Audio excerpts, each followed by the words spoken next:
सिर्फ 499 रुपये में आपके आईडी को गोल्ड से कॉन्करर तक पहुंचाया जाएगा और वो भी 4 दिन के अंदर। आपने बहुत सारे क्रिएटर्स को देखा होगा जब वो लाइव स्ट्रीम करते हैं तो उन्हें प्रो प्लेयर कुत्ते की मौत मार के चले जाते हैं, लेकिन उन्हीं क्रिएटर्स की आईडी अगर आप सीजन के एंड में देखोगे तो ऑटोमेटिक कॉन्करर में जा चुकी होती है। तो क्या वो भी ये ट्रिक इस्तेमाल करते हैं या बीजीएमआई उनकी रेपुटेशन बचाने के लिए उन्हें मेल के थ्रू कॉन्करर का टाइटल दे देता है? तो हमारे एक सब्सक्राइबर भाई ने हमें कुछ स्क्रीनशॉट प्रोवाइड किए हैं जिसकी वजह से ये पूरा स्कैम हमारे सामने आ गया।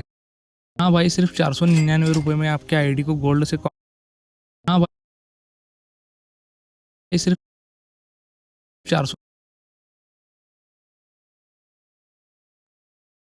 हाँ भाई, सिर्फ 499 रुपये में आपके आईडी को गोल्ड से कॉन्करर तक पहुंचाया जाएगा और वो भी 4 दिन के अंदर। आपने बहुत सारे क्रिएटर्स को देखा होगा जब वो लाइव स्ट्रीम करते हैं तो उन्हें प्रो प्लेयर कुत्ते की मौत मार के चले जाते हैं, लेकिन उन्हीं क्रिएटर्स की आईडी अगर आप सीजन के एंड में देखोगे तो ऑटोमेटिक कॉन्करर में जा चुकी होती है। तो क्या वो भी ये ट्रिक इस्तेमाल करते हैं या बीजीएमआई उनकी रेपुटेशन बचाने के लिए उन्हें मेल के थ्रू कॉन्करर का टाइटल दे देता है? तो हमारे एक सब्सक्राइबर भाई ने हमें कुछ स्क्रीनशॉट प्रोवाइड किए हैं जिसकी वजह से ये पूरा स्कैम हमारे सामने आ गया है। तो वीडियो को विदाउट स्किप किए एंड तक देखना क्योंकि आधी इन्फॉर्मेशन कभी काम नहीं आती। तो पिछले कुछ वीडियो से अगर आपने नोटिस किया होगा तो आपको पता चलेगा कि अचानक से अपने चैनल पर व्यूज कम आ रहे हैं, जो कि यूट्यूब के नए फीचर हाइप की वजह से हो रहा है। तो इस फीचर का सिंपल मतलब यही है कि अगर मैं कोई वीडियो अपलोड करता हूं तो आप उस पर हाई पॉइंट बढ़ा के उस वीडियो की रीच ज्यादा से ज्यादा लोगों तक पहुंचा सकते हो। तो आप सभी से मेरी यही रिक्वेस्ट है कि वीडियो को लाइक करके इसके हाई पॉइंट बढ़ा दो ताकि वीडियो ज्यादा से ज्यादा लोगों तक पहुंच सके, और अगर ज्यादा से ज्यादा लोग जुड़ जाएं तो हम किसी भी ऑर्गेनाइजेशन या गेम से अपनी बातें मनवा सकते हैं। तो वीडियो की शुरुआत कुछ इस तरह होती है कि एक भाई पिछले कुछ वीडियो में कमेंट कर रहे थे और मुझसे मेरा कॉन्टैक्ट इन्फॉर्मेशन मांग रहे थे, तो मैंने उन्हें अपना मेल आईडी प्रोवाइड किया जिस पर उन्होंने उनके साथ जो स्कैम हुआ है उसकी स्क्रीनशॉट भेजा और पूरा केस बता दिया। और उनके प्राइवेसी रीजन की वजह से मैं उनका नाम आपको नहीं बता सकता, लेकिन जिस क्रिएटर ने ये पूरी चीजें की है उसका नाम आपको एंड में पता चलेगा। और जैसे ही आप ये पूरा केस समझ जाओ तो कमेंट सेक्शन में अपने थॉट जरूर बता देना। अब यूट्यूब पर बहुत सारे गेमिंग क्रिएटर ऐसे हैं जो अपने सब्सक्राइबर से कुछ मिनिमम अमाउंट में पैसे लेते हैं और उनके आईडी पासवर्ड लेकर उन्हें कॉन्करर तक पहुंचा देते हैं। अब अगर आप देखोगे तो ये कोई नॉर्मल कंटेंट क्रिएशन का मामला नहीं है, ये पूरा एक सोचा समझा बिजनेस मॉडल है। जैसे एग्जाम्पल के लिए समझ लो, अगर कोई नया यूट्यूबर है जिसके अकाउंट में कोई अच्छी गन स्किन या अच्छी कार की स्किन नहीं है तो उसे कोई देखना पसंद नहीं करेगा, और दूसरी ओर कोई ऐसा क्रिएटर है जो हर रोज अलग अलग स्किन के साथ खेल रहा है तो उसे हजारों लोग देखना पसंद करेंगे। तो ये यूट्यूबर अपने सब्सक्राइबर के अकाउंट से खेलकर गेम प्ले बनाकर यूट्यूब से पैसे छाप लेते हैं, उसी के साथ कॉन्करर पहुंचाने के लिए जो एक मिनिमम फी चार्ज करते हैं वहां से भी कमा लेते हैं। तो हमारे भाई को भी एक गेमिंग क्रिएटर ऐसा मिला जो 550 रुपये चार्ज करता था और 7 दिनों के अंदर आईडी को कॉन्करर तक पहुंचा देता था। भाई की जॉब की वजह से भाई रैंक पुश तो नहीं कर सकते थे, इसीलिए इन्होंने इस क्रिएटर से कॉन्टेक्ट किया और पूछा कि मेरे आईडी को कॉन्करर तक पहुंचाने के लिए कितना टाइम और कितना चार्ज लगेगा। तो क्रिएटर ने कहा कि 550 रुपये लगेगा और 7 दिन तक का टाइम लग सकता है। तो भाई ने उस क्रिएटर को खुश होकर 550 की जगह 650 रुपये दे दिए, लेकिन इन भाइयों को अपने दोस्तों को ऐसा दिखाना था कि ये रैंक पुश उन्होंने खुद की है, किसी की हेल्प नहीं ली है। इसीलिए भाई ने यूट्यूबर से कहा कि मेरे आईडी को कहीं पर भी शो मत कर देना या इसका गेम प्ले कहीं पर भी अपलोड मत कर देना। अब वो यूट्यूबर तो शुरुआत में मान गया कि हाँ मैं आपका वीडियो अपलोड नहीं करूंगा, लेकिन जैसे ही आईडी कॉन्करर में पहुंच गई तो उस यूट्यूबर ने इनका वीडियो भी अपलोड कर दिया। और जैसे ही वीडियो भाई ने देखा तो उन्होंने उस यूट्यूबर से फौरन कॉन्टेक्ट किया कि आपने मेरा वीडियो अपलोड क्यों किया। तो उस क्रिएटर की ओर से कोई भी जवाब नहीं आया। तो भाई ने बड़ा दिल रखकर फिर से उसे कांटेक्ट किया और कहा कि अगर आपने वीडियो अपलोड कर दी है तो कोई बात नहीं, लेकिन वो पार्ट कट कर दो जहां पर मेरी आईडी शो हो रही है। तो उस मैसेज पर क्रिएटर का रिप्लाई आया कि ठीक है मैं आपका वीडियो में पार्ट कट कर दूंगा। अब अगर आप यहाँ पर देखोगे तो अभी तो कोई प्रॉब्लम नहीं है, लेकिन प्रॉब्लम नजर में तब आई जब आईडी कॉन्करर में चली गई और उस क्रिएटर ने इनकी आईडी इन्हें वापस कर दी। अब जैसे ही इन भाई ने अपनी आईडी लॉग इन करके इन्वेंटरी चेक की तो इनका दिमाग घूम गया, क्योंकि इनके अकाउंट से 60,000 की पॉपुलैरिटी गायब थी। अब पॉपुलैरिटी फ्री की होती तो भी कोई बात नहीं थी, लेकिन इन्होंने बैटल खेलने के लिए पॉपुलैरिटी यूसी से खरीदी थी। अब जब इन्होंने रिकॉर्ड चेक किया तो इन्हें पता चला कि उस क्रिएटर ने इनके अकाउंट से 60,000 पॉपुलैरिटी अपने अकाउंट में यूज कर ली है। तो इन भाई ने उस यूट्यूबर को वापस से मैसेज करके पूछा कि आपने मेरे अकाउंट से पॉपुलैरिटी बिना मेरी मर्जी के क्यों यूज की। उस मैसेज पर उस क्रिएटर ने रिप्लाई कर दिया कि देखो भाई मैं बैटल खेल रहा था और लास्ट मोमेंट पे हार रहा था, तो मेरे पास कोई और ऑप्शन नहीं था, इसलिए मैंने आपके बिना पूछे आपके अकाउंट से पॉपुलैरिटी यूज की, जो कि मैं आपको कुछ टाइम बाद वापस कर दूंगा। तो आप अगर ह्यूमन नेचर देखोगे तो अगर हमसे कोई चीज छीन ली जाती है तो हमें जल्द से जल्द वो चीज वापस चाहिए होती है। इसी वजह से भाई ने उन्हें वापस मैसेज करना शुरू कर दिया कि ये मेरी प्लेयर आईडी है, इस पर आप जल्द से जल्द मेरी पॉपुलैरिटी लौटा दो या मेरे अकाउंट में उतना यूसी डाल दो कि मैं वापस से पॉपुलैरिटी खरीद सकूं। और यही वो मोमेंट था कि इनके मैसेज का रिप्लाई करना उस क्रिएटर ने बंद कर दिया। तो इन भाई ने उस यूट्यूबर के कमेंट सेक्शन में जाकर कमेंट करना शुरू कर दिया कि मेरी पॉपुलैरिटी लौटा दो। तो उस यूट्यूबर ने इन्हें कमेंट सेक्शन में भी ब्लॉक कर दिया। अब इस इंसिडेंट के बाद भाई ने मुझसे कॉन्टेक्ट किया और मुझसे पूछा कि भाई मुझे मुझे क्या करना पड़ेगा मेरी पॉपुलैरिटी वापस लाने के लिए या क्रिएटर तक उस पहुंचने के लिए। तो मैंने पहली सलाह इन्हें ये दी कि अगर तुम्हारा आईडी पासवर्ड उस क्रिएटर के पास अभी भी मौजूद है तो जितनी हो सके उतनी जल्दी अपने अकाउंट को सिक्योर कर लो, क्योंकि तुम अगर मैसेज करके या कमेंट करके उसे परेशान कर देते हो तो वो गुस्से में आकर तुम्हारे आईडी को हैक लगाकर बैन करा सकता है, और अगर आईडी बैन हो गई तो तुम उसका कुछ बिगाड़ भी नहीं पाओगे। दूसरी सलाह मैंने उन्हें ये दी कि तुम अलग अलग अकाउंट से कमेंट करो या स्टोरी लगाओ या पोस्ट डालो ताकि उस तक तुम्हारी बातें पहुंच सके। और तीसरी सलाह मैंने उन्हें ये दी कि तुम अगर इतना मेहनत करने के बाद भी वो क्रिएटर तुम्हारी बातें नहीं सुन रहा है तो तुम प्राइवेसी ब्रीच के अंडर उसके चैनल पर एक स्ट्राइक मार दो। अब ये स्ट्राइक तब मारी जाती है जब कोई तुम्हारी मर्जी के बिना तुम्हारी प्राइवेट प्रॉपर्टी या तुम्हारी प्राइवेट एसेट्स या तुम्हारी प्राइवेट चीजों को पब्लिक कर देता है, और ये हक संविधान से हर पर्सन को मिलता है। और स्ट्राइक मारने के लिए आपको यूट्यूबर होना जरूरी नहीं है, एक नॉर्मल पर्सन भी किसी भी यूट्यूबर पर स्ट्राइक मार सकता है अगर उसने उसकी प्राइवेट चीज कोई भी लीक कर दी हो। तो अब अगर आप पूरे केस में देखोगे तो अभी के टाइम तक उस क्रिएटर की ओर से कोई भी ऑफिशियल रिप्लाई नहीं आया है। हमें सारी चीजें वही पता है जो भाई ने प्रोवाइड की है, हमें ये नहीं पता कि ये सारी चीजें क्रिएटर ने क्यों की है, उसकी क्या वजह थी। अब अगर वो क्रिएटर हर सब्सक्राइबर के साथ ये चीजें कर रहा है तो वो डेफिनेटली स्कैमर है, क्योंकि वो अपने अकाउंट की पॉपुलैरिटी बढ़ाने के लिए उसके सब्सक्राइबर को लूट रहा है। अब मुझे जो आपको चीज बतानी है वो ये है कि कॉन्करर का जो रुतबा था वो 2018-19 में ही खत्म हो चुका है। आजकल की लॉबीज में आप देखोगे तो 10 से 20 बंदे कॉन्करर वाले आ जाते हैं, क्योंकि हर कोई कॉन्कर करने की ट्राई कर रहा है। कोई जीरो केडी के साथ कर रहा है, कोई विदाउट हेलमेट वेस्ट के साथ चैलेंज कर रहा है, और नूब बंदे आसानी से हैक लगाकर कॉन्कर कर पा रहे हैं जिसे बीजीएमआई का सिस्टम डिटेक्ट भी नहीं कर पा रहा। और अगर आप भी ये सोचते हो कि मैं किसी क्रिएटर या यूट्यूबर को पैसे देकर अपने आईडी में कॉन्करर लगा लूंगा, तो मेरा आपसे यही सवाल है कि खुद से सवाल करो कि आप उस क्रिएटर को पर्सनली जानते हो, क्योंकि वो क्रिएटर अगर इतने आसानी से रैंक पुश करा पा रहा है तो वो किसी हैकर के साथ तो खेलता होगा या अपने ही आईडी में कोई पेड हैक लगाता होगा, क्योंकि कोई भी पेड हैक बीजीएमआई की सिस्टम के थ्रू पहले ही डिटेक्ट नहीं किया जा सकता। और यही वजह है कि आप अगर बीजीएमआई की सर्वर रैंकिंग देखोगे तो आपको मैक्सिमम वहाँ पर हैकर ही देखने के लिए मिलेंगे, क्योंकि उन्हें उस पेड हैक पर इतना भरोसा होता है, उन्हें पहले ही पता होता है कि उनकी आईडी आसानी से बैन नहीं हो सकती। अब ये पेड हैक्स क्या होते हैं, कैसे बनाए जाते हैं, कैसे इन्हें डिस्ट्रीब्यूट किया जाता है और ये क्यों आसानी से बैन नहीं होते, इसी पर अगली वीडियो आ रही है, तो मेक श्योर करो कि आपने चैनल को सब्सक्राइब कर रखा हो। अब ये वीडियो जिस यूट्यूबर पर बनी है उसका नाम है क्रूर गेमिंग। अब मुझे उनसे यही कहना है कि अगर तुमने गलती से उनकी पॉपुलैरिटी ली है तो उसे वापस कर दो, या फिर तुम भी एक डेफिनेटली स्कैमर ही हो।